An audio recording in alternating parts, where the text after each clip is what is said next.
Force Revolution. Hi, welcome to part 2 of Inconvenient Vedic Truths. This is about death, Mrityu in Sanskrit. So in the Bhagavad-gita, the text spoken by Krishna to the warrior Arjuna, he's talking about what is knowledge and what is the true perception.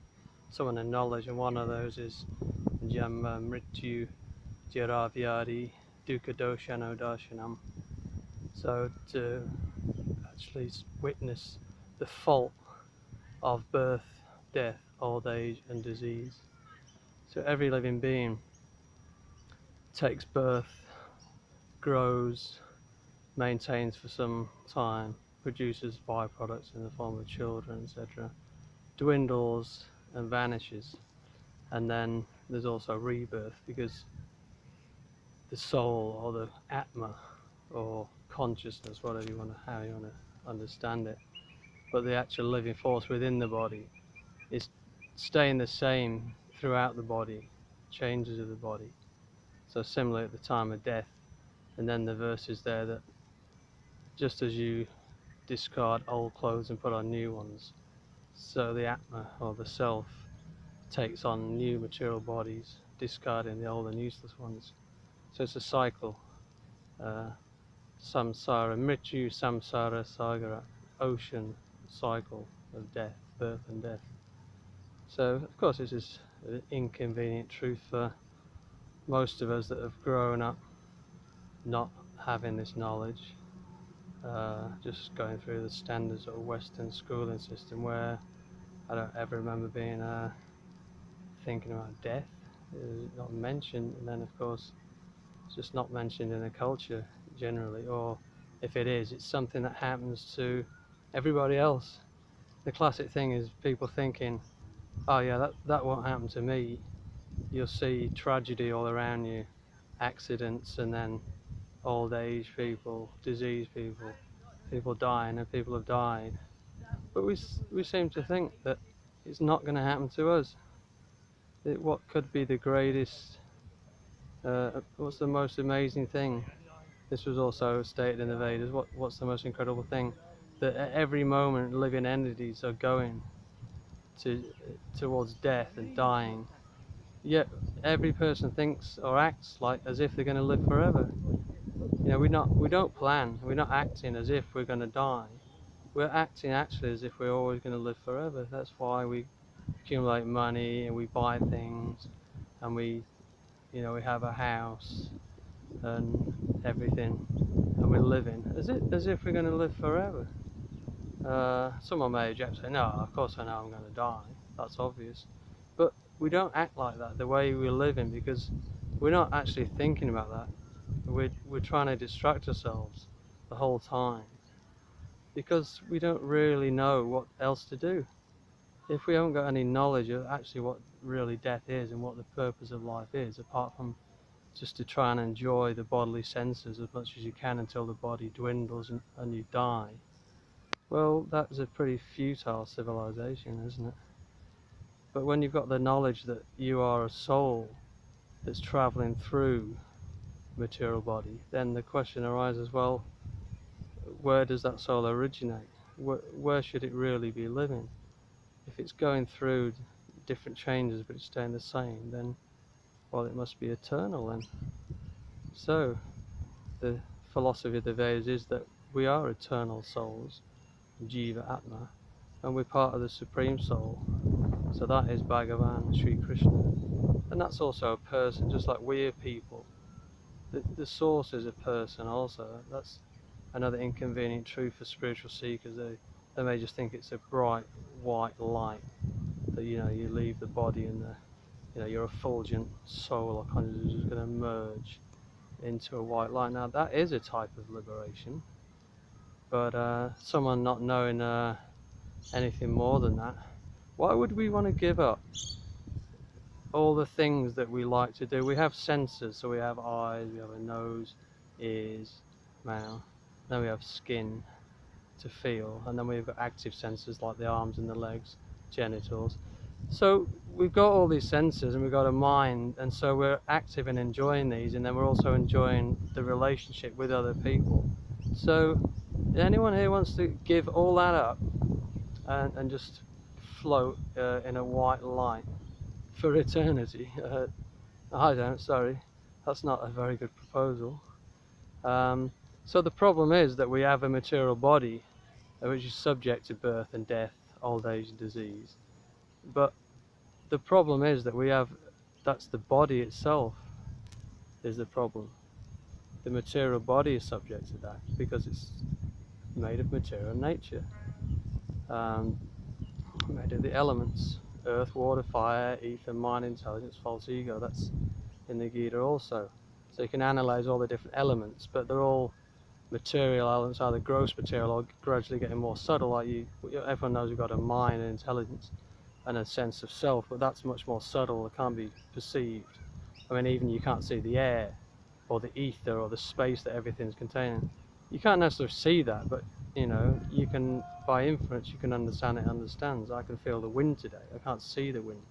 So certain senses can perceive certain things, but it doesn't mean we can perceive everything. We certainly can't perceive something so subtle as the consciousness. So when that consciousness is traveling through the body and it leaves the body, we say, oh, that person's gone, oh, she's gone, he's gone, and then we cry and we lament. Of course, because they've gone. But who's gone? If you look at the body, it's still there. So when you say they've gone, he's gone, she's gone, who's gone?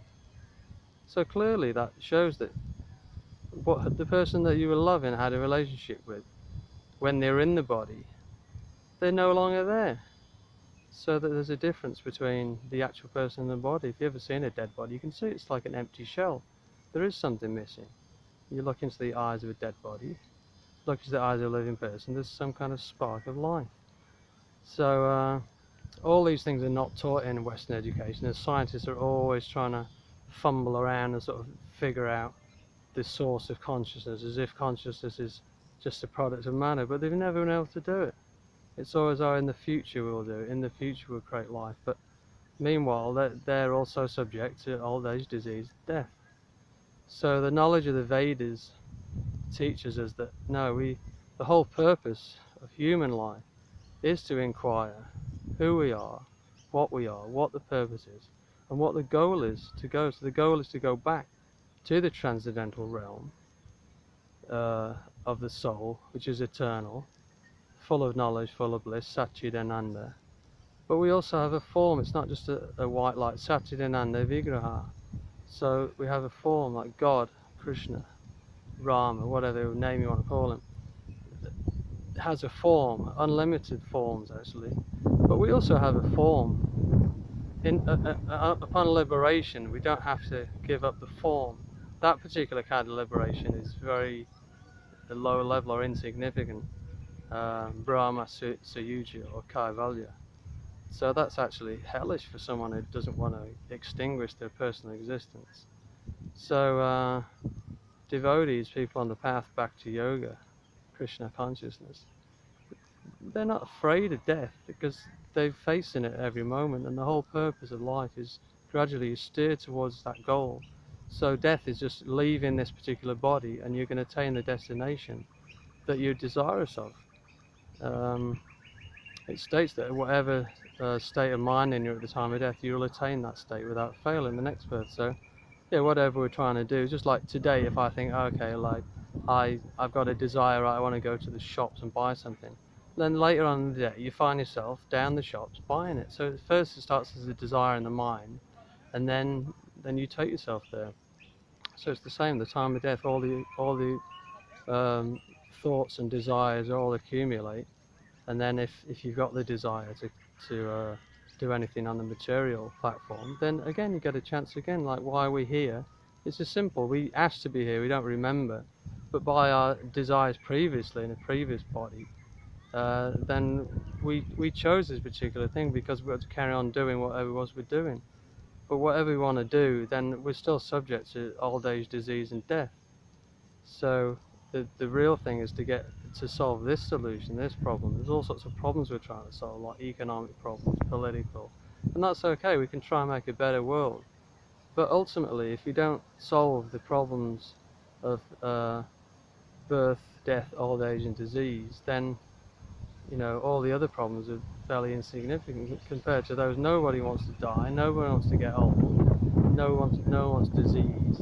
Like in COVID now, everyone's scared because if you catch it, the coronavirus, then the fear is, what's the fear? The fear is really of dying. No one's too afraid of just getting a flu or a cold and being sick and getting over it. But there's so much propaganda and fear put into people that you're going to die from it. But people are dying every day just because you've had a PCR test, which is a very shonky test when you look into it. It can detect anything in anything if you exaggerate the cycles too many times. So you can die of anything, and if you've been detected to have that in you with this PCR test, then again you're just another COVID death. So that's a whole massive scam going on as well, and it's used to control people, to put fear in them, and then when you're in fear, and then the magic cure, which is like the vaccine or whatever they want to give you, people are going to be lining up for it.